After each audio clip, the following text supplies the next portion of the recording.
We need to talk about MMORPGs. Hi, I'm Josh Strife Hayes, and I've used the nickname Strife online since I was 14, and it's always been my username in any MMORPG or massively multiplayer online role-playing game that I'm playing, of which I have played a lot. RuneScape, World of Warcraft, Terra, Guild Wars 1 and 2, Neverwinter, Runes of Magic, Elder Scrolls Online, Final Fantasy XIV, Ultima, EverQuest, WildStar, Black Desert Online, Skyforge, and more that I can't remember. I've played all of these to various degrees. Some games like Skyforge I dropped a few hours into over a few weeks and never touched again. Other games like RuneScape I've got a 10-year veteran cape. And Neverwinter, well, my Steam profile tells me I'm just under 2,000 hours in the game. I'm not listing these to show off. I'm listing them because I want to make it very clear that I am a huge fan of the genre and have been for the last 15 years. I adore everything the MMORPG genre tries to be, and I've had some of the best gaming experiences of my life playing these games. Conventions, real-life meetups, online forum communities, making real friends, and in some cases actual relationships through meeting people from the virtual world. I think MMORPG games are one of the most groundbreaking advances in video game history. The idea that you could take a stable and consistent online world and populate it with actual humans and interact in real time still impresses me.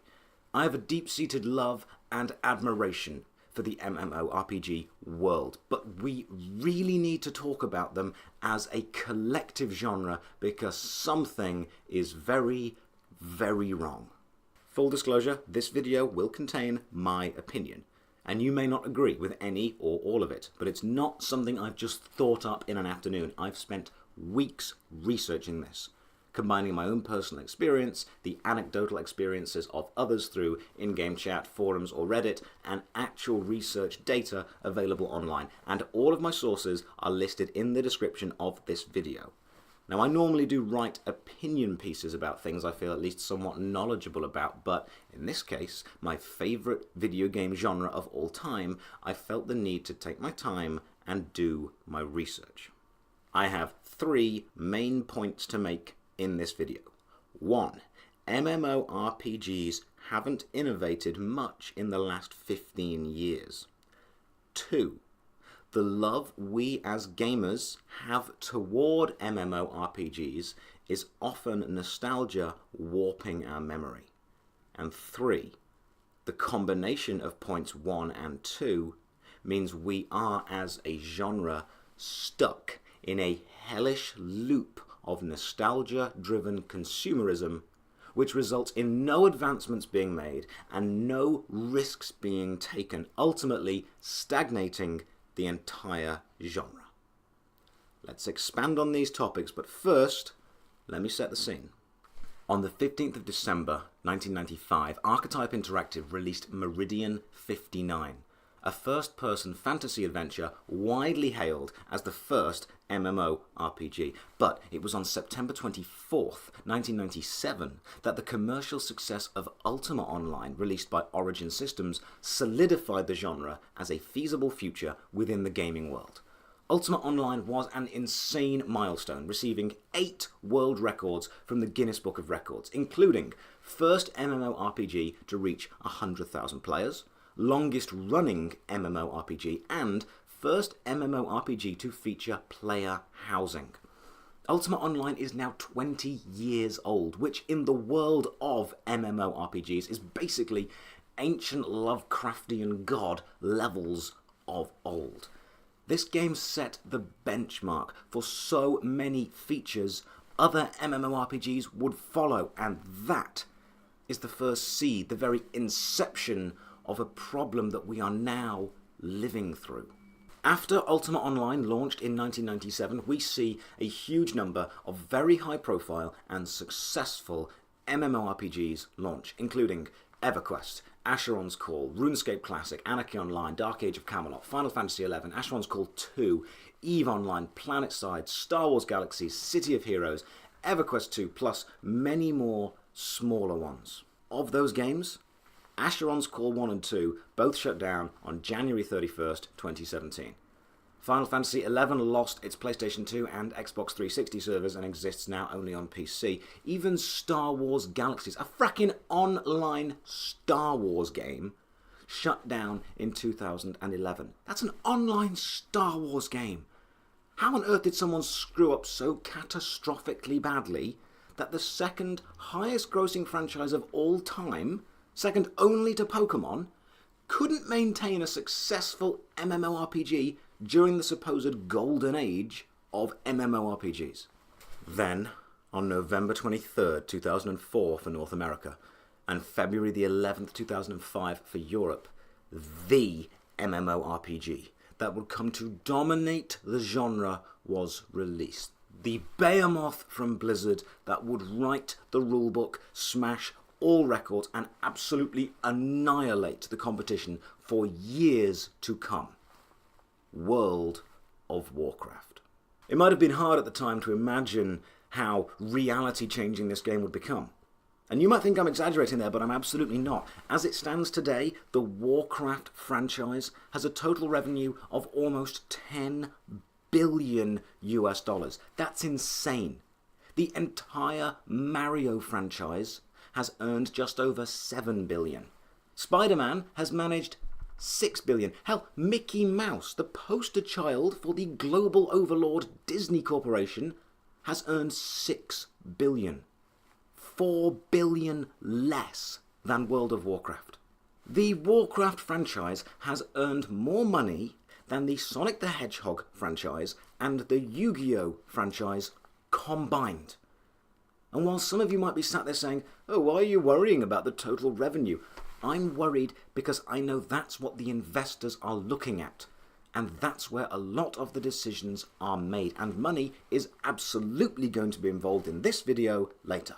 World of Warcraft was a giant, a world-conquering titan of a game. There is no way to overstate how insane this game went on to become. At its peak in October 2010, it boasted 12 million subscribers. If Azeroth, the fictional world that World of Warcraft takes place in, were a real country, it would have the 76th highest population globally. That's more than Cuba, more than Belgium, Greece, Portugal, Sweden, Serbia, New Zealand, and literally hundreds more countries. So, we have established that Warcraft was a force to be reckoned with, but for this video, I'd like to compare it to its rival. And, bear with me here, it's RuneScape. RuneScape was created by Andrew and Paul Gower and began life as a text-based MUD game, or MUD, which stands for Multi-User Dungeon. It was even originally called Devious Mud and premiered on the 4th of January 2001.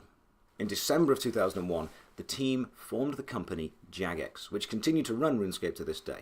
Fun fact, Jagex originally stood for Java Games Experts because RuneScape was coded using JavaScript, and then a modified language known as RuneScript. However, on the 22nd of July 2013, the release of RuneScape 3 instead used HTML5, and so Jagex was changed to mean just about the gaming experience. RuneScape was a huge part of my childhood. I played it for years, attended the first 2 RuneFest events in London. I even cosplayed. I got to meet Andrew Gower himself, lovely guy. I was a player moderator for years and had all the merchandise, so this is coming from a super fan. I adored the game. But how does this make it a rival to Warcraft? Well, Warcraft required a download. RuneScape did not. This meant RuneScape could be played on public or school computers, and most of my lunchtimes were spent running to the computer room to log in and mine more iron.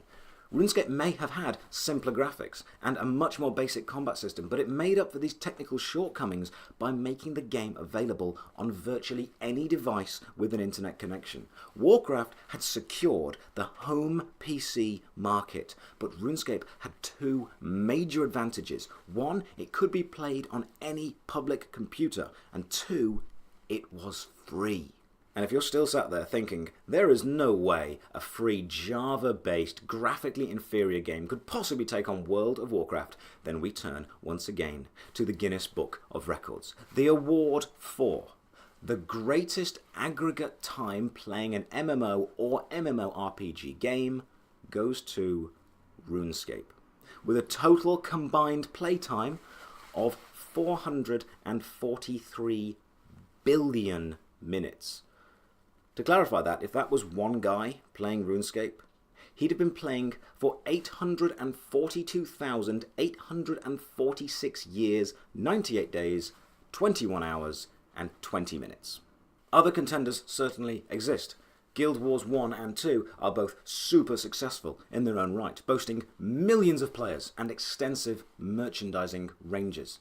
EVE Online had become legendary for its real money battles, with players losing thousands of pounds in Plex, the online currency used in the game. And Final Fantasy XIV allowed cross-platform play between PS4, Windows and Mac, allowing three usually divided gaming communities to group up and combine as one. But RuneScape and World of Warcraft share a symbiotic link that I began to suspect in the late 2000s that I've only just been able to confirm recently, and I will explain why. World of Warcraft requires you to have two things: a computer able to play it and a wallet able to afford it. RuneScape looked at both these requirements and dropped them way down. Classic RuneScape could run on a suitably large potato and had no subscription required. Although you could pay to become a member, that wasn't essential to experience the base game. This lower barrier to entry allowed RuneScape to scoop up all the MMORPG fans who couldn't, for one of those two reasons, play World of Warcraft. So we sat with two giants of the gaming world, the Goliath of Warcraft and the David of RuneScape. Subscription versus free, graphically intense for the time versus graphically simple. Over the years, both games received major updates. For World of Warcraft, these came in the form of expansion packs, additional content for the game you would buy and install. January 2007 brought players The Burning Crusade, Wrath of the Lich King in November of 2008, Cataclysm in December 2010, Mist of Pandaria in September 2012, Warlords of Draenor in November 2014, Legion in August of 2016, and the seventh announced set, Battle for Azeroth, not yet released. These were physical CDs you would buy and install, and each one brought increases in levels, new items, dungeons, mounts, and armor. The concept of the World of Warcraft expansion sets relied heavily on the two precedents we mentioned earlier, that the average Warcraft player had both a PC capable of running the game and could afford to pay for it, and those expansion packs, they weren't cheap. RuneScape, on the other hand, treated all new content differently. RuneScape released content on a smaller but more regular basis, a new quest or area every few weeks, new items and skills every few months, some available to free players, some exclusive to paying members. RuneScape had no massive expansions that you had to go and buy and install. They knew their strength was in undermining the requirements that Warcraft had.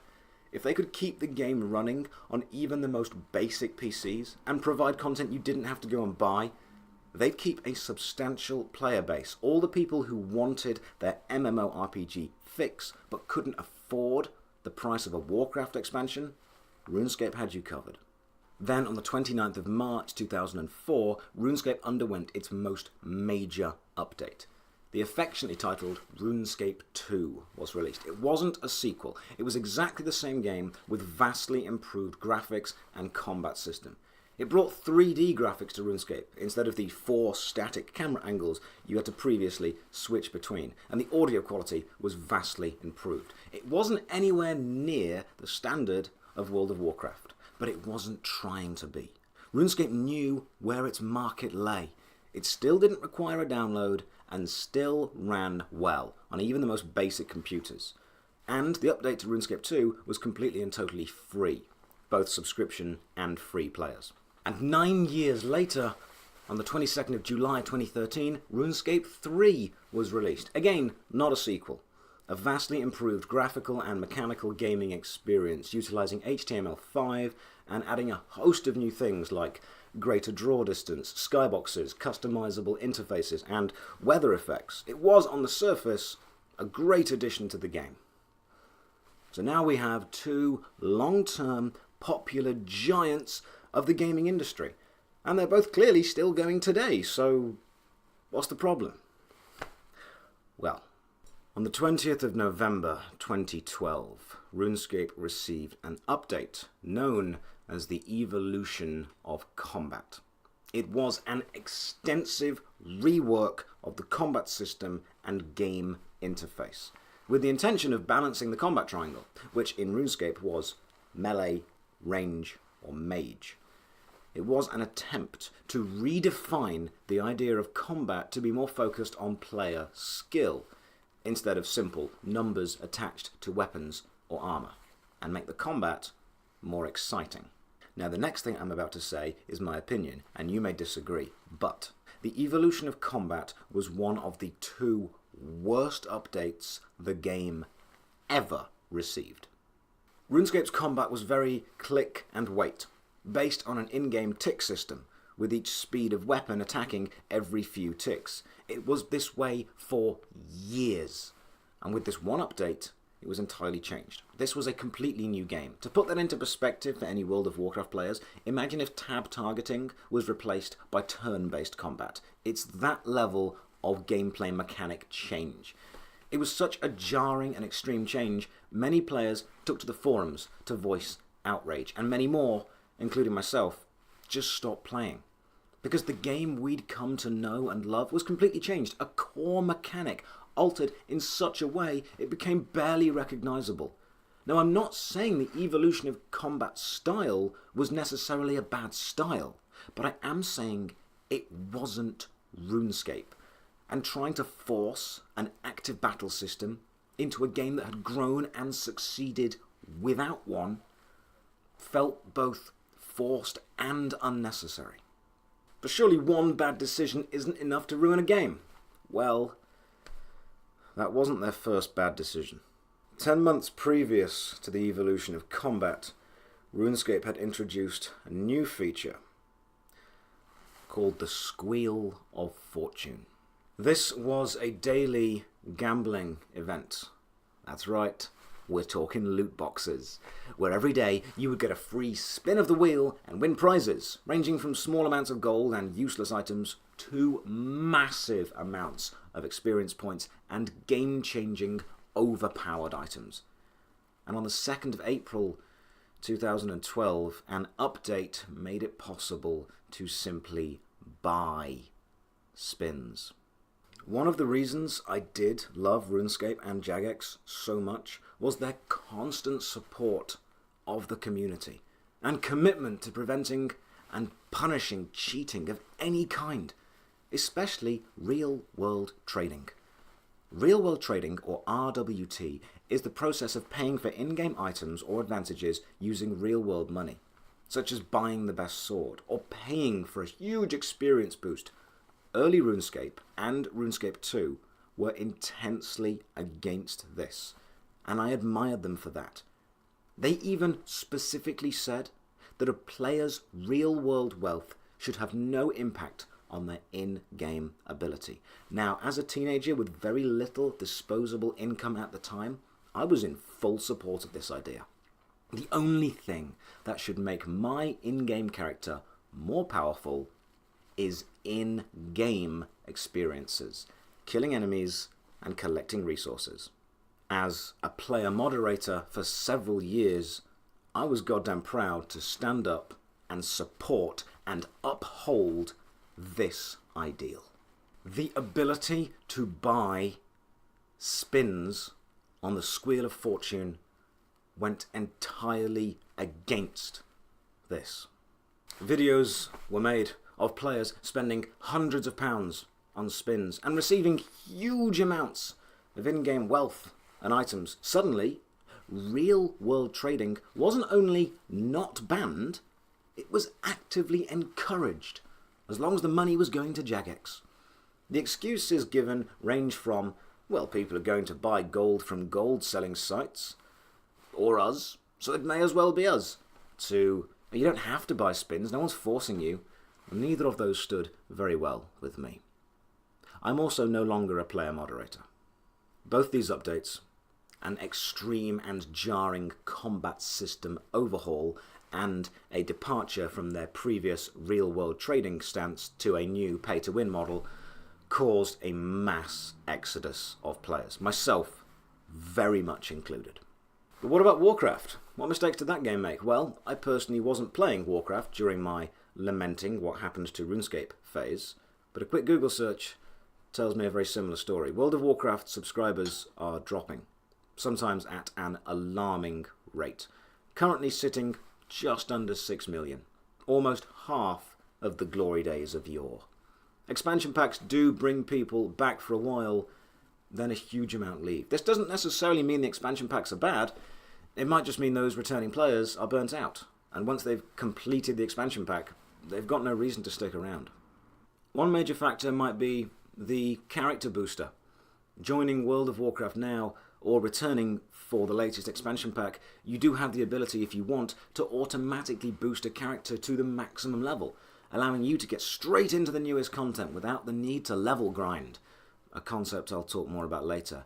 And maybe this instant high-level character simply doesn't evoke the feelings of love and emotional attachment you have toward a toon that you carefully and expertly raised from level 1 all the way to endgame. And you might think that's silly, but it's impossible not to form an emotional attachment to a virtual character if you spend hours and hours with them, like so many of us MMORPG players did.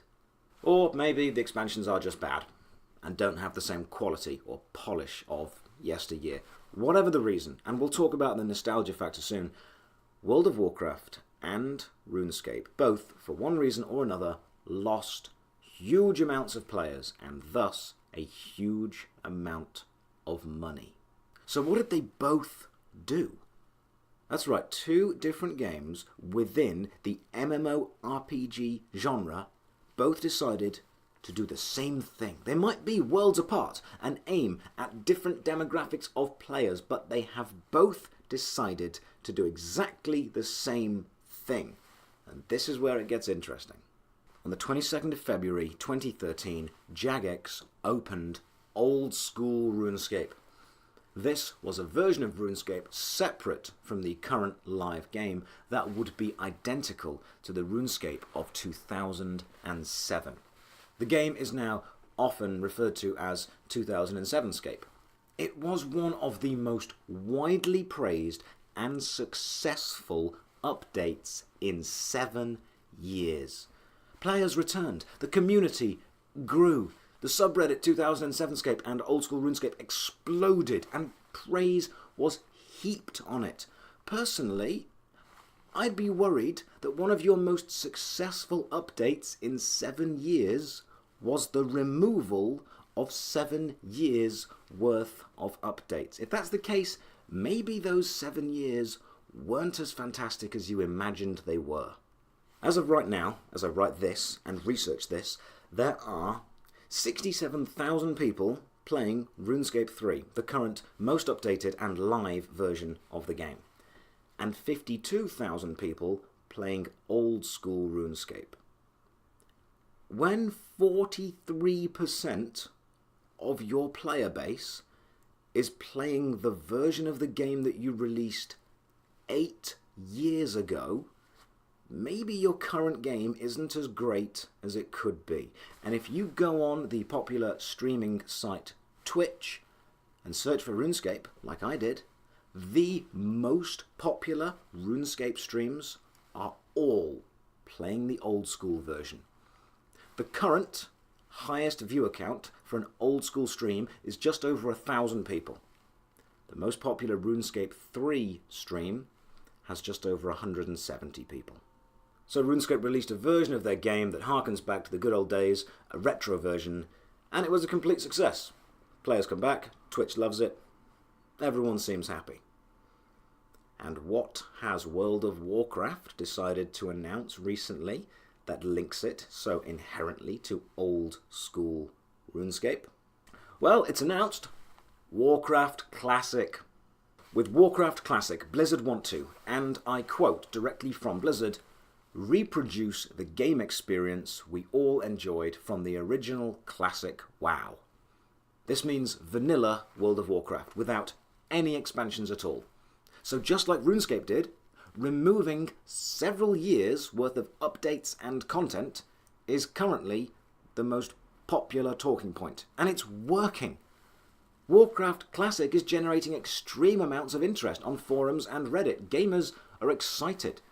People are talking about whether the user interface should remain the same or be reverted. Should the quality of life changes made over the last 10 years be kept or reversed? How original do we need to go before it's almost unplayable compared to the ease and convenience of today?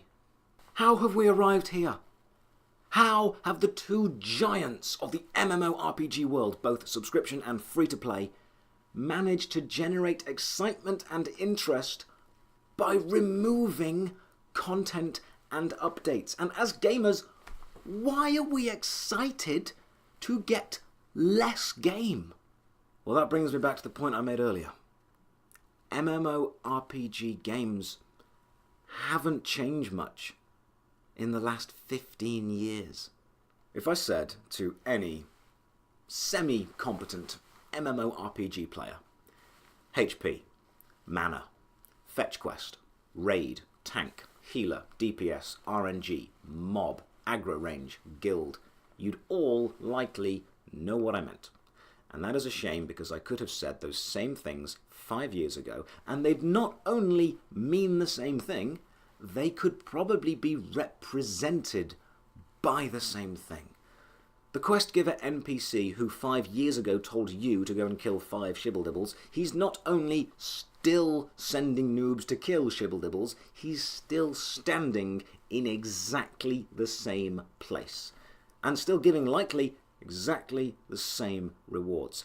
I tested this by logging into old school RuneScape, and Lumbridge Castle still has a problem with rats.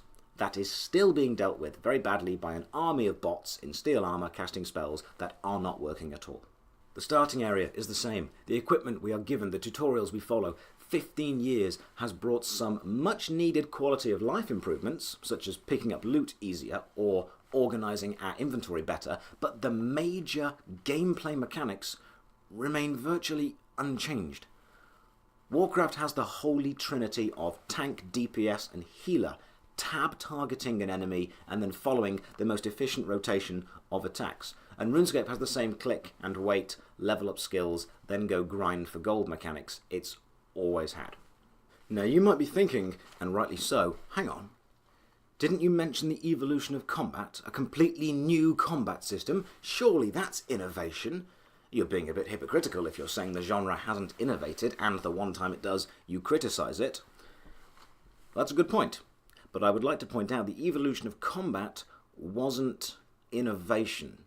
It was copying what Warcraft was already doing, taking an active battle system with abilities and cooldowns and applying it to RuneScape. Innovation is doing something new and different, not simply taking what something else is already doing and putting it in your game. The evolution of combat did not innovate, it emulated an already existing combat style, and in my opinion, it didn't feel like it fit.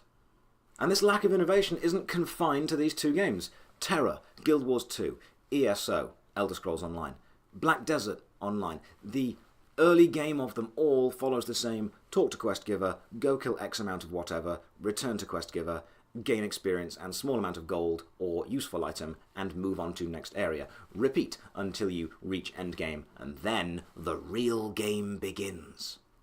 I hate this design for two reasons. One, it's simple and safe, and no one wants to deviate from it because risks might not make money, and companies don't like not making money, so no risks must be taken. The same old, tried and tested formula must be recycled endlessly. So, fetch quests, kill X amount quests, and go here, talk to this person, return to me, here's your reward quests must be used. Now granted, sometimes games improve on this cycle in a small way. Guild Wars 2 allowed you to gain experience by exploring the map, and if you by chance happened to complete all the requirements of a quest without having actually accepted the quest previously, you still gain the experience as if you had accepted it, which was nice, but it's not changing the base formula. It's just a nice addition to this established trope. And my second problem is the real game starts at endgame. Because if that's true, why the hell did I play the previous 50 or 60 hours? I shouldn't have to play and grind and slog through hundreds of hours of content just to unlock the privilege of finally playing the actual gameplay you're basing your game around. Making me play for 40 hours to unlock the endgame does not fill me with a sense of pride or achievement. Every MMORPG game does not get to emulate EA and get away with it. If the endgame is your core game, your best moment, how about putting that first and foremost? God of War opens with me killing a Hydra on a warship. I didn't have to slog through 40 hours of rowing tutorial before I got there. Dark Souls didn't make me actually spend a week in the prison cell I started in before allowing me to die and die again. And Uncharted 2, perhaps one of the best openings in video game history, starts with me climbing up the side of a derailed train hanging over a snowy cliff. And it did not force me to endure 30 hours of rock climbing lessons before giving me access to that epic moment. Now, I know these are all action games and not MMORPGs, but the principles of game design remains the same. How have these games not improved in the last 10 years? And why are we still using gameplay mechanics that were widely established to exist solely to pad out the length of the game? And when, with the announcement of old school RuneScape and classic World of Warcraft, are we excited to return to the days when kill X or fetch this from there were even more common and slower than they are today? The reason is point 2. Nostalgia. Earlier I said, the love we as gamers have toward MMORPGs is often nostalgia warping our memory. And I truly believe that. Because the games we play, be they action, fighting, platformer, RPG, MMORPG, don't exist in a vacuum. They don't exist separate to our own lives. They exist and embed themselves as part of our lives. I mentioned how old school RuneScape is the same game from almost 8 years ago. And now classic World of Warcraft is attempting to capture the game as it was almost 14 years ago. But we need to remember as players, it wasn't just the game we loved 8 or 14 years ago. Often it was life itself. 8 to 14 years is a long time. Some of us were in school. I know I was. Some of us were in college. Some of us were just 8 to 14 years younger. Healthier, fitter, richer. School meant no bills to pay. College or uni meant different friends, free time, fewer problems. The world seemed better. Now, I'm not saying everyone's lives were better 10 years ago. But part of the reason I was able to play RuneScape for 6 or 7 hours a day was once school was over, I had no responsibility. No bills, no jobs, no house to clean or dishes to wash beyond the chores I had to help out with. I just had a comfy chair, a cup of tea, and RuneScape. So maybe when I think of RuneScape in 2007, I don't think of how the game itself was. I think of how my life was with the game in it. Nowhere is this more true than the subreddit r/MMORPG, affectionately titled The Sea of Salt, where old gamers can wax nostalgic about the glory games of yesteryear, myself included. While it's likely, maybe we need to admit, the games themselves weren't so much better, They just likely existed in our lives during a generally better time. Classic WoW, when it releases, may be the same game, but it will not be the same experience. It won't be exciting to discover a place you already know. And it won't bring back the free weekends or ultra late nights and early mornings raiding with guildmates like it did 14 years ago. Because as we've all got older, we've all found other things that demand our time. But maybe this isn't about you or me. It's not about us. It's about the new generation of gamers, the MMORPG fans that are still in school today, still in college. Maybe it's their turn to experience the MMORPG. And that's worse, because none of the games they're now going to experience are taking the risks to become amazing. Artistic risk is essential in every field of art. Paintings or films or books or games need to take risks to discover what they can be. And when it pays off, it can lead to a huge reward. One recent example of this in the video game world is Cuphead, the excellent side-scrolling, ultra-difficult platformer. No one else was making games like this, with this art style and this animation style and this style of difficult gameplay. It was a risk, and it paid off. Cuphead was met with commercial and critical success.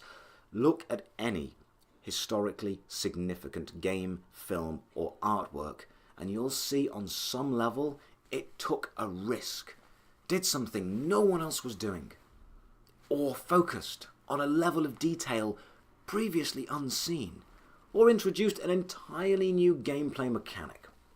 My favourite example of this, in the year 2000, Alien Resurrection was released for the PlayStation, and GameSpot's review said this: "The game's control setup is its most terrifying element. The left analog stick moves you forward and back and strafes left and right, while the right stick turns you and can be used to look up and down." It received tons of feedback for this change, both good and bad, but you might recognise that now as the control setup that virtually every first-person shooter ever uses. It took a risk, and it set the gold standard. What risk is Warcraft Classic taking? It's taking the opposite of a risk. It's releasing a game 14 years old because it knows that it did well once and probably will again. It's the same risk that old school RuneScape took. It's a smart, stable business decision that will definitely make money because it knows that we will pay for nostalgia. Businesses hate risk because it's not consistent. If you give a business the choice between taking a risk and maybe making money, or repeating the same old convention and definitely making money, I'd bet they'd take the safe and guaranteed route of doing everything exactly the same. That's why we get films like Daddy's Home 2 and Paddington 2 and almost every romantic comedy ever. No risk, nothing new. And that leads us to where we are now with MMORPG games.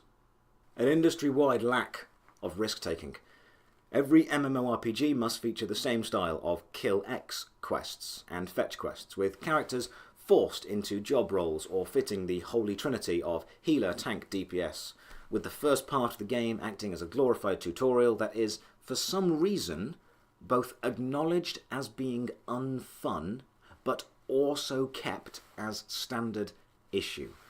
A genre where innovation isn't worth the risk, and nostalgia drives a huge amount of sales, as proved by the two giants of the MMORPG world, RuneScape and World of Warcraft, receiving the most positive attention of recent years for removing years' worth of content.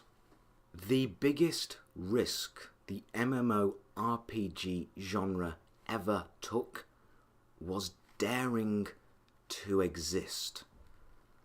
World of Warcraft changed the world And it was a risk that ultimately resulted in $10 billion revenue.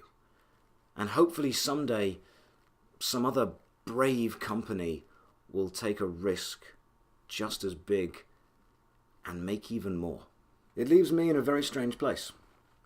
A place where I love MMORPG games, but I am hesitant to play them because I've played nearly 20 and feel like I've played one. If you switched the user interface from Guild Wars 2 to Terra, but kept the gameplay of each exactly the same, they'd probably still be absolutely fine to play. That's how little innovation there is in this field. You can take aspects of almost any MMORPG, put them into another MMORPG, and you might not even notice they were there or notice they weren't there. The genre isn't dying, no matter what forums and Reddit may say.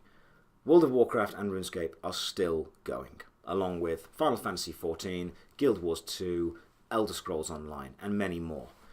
But as games, they're still so entrenched in conventions we established 15 years ago, it's beginning to look like we've peaked with MMORPG gameplay mechanics back in 2007 and have just been focusing on making the graphics nicer since then, while changing nothing about the actual internal workings of the game. What does this mean for the genre? Where do we go from here?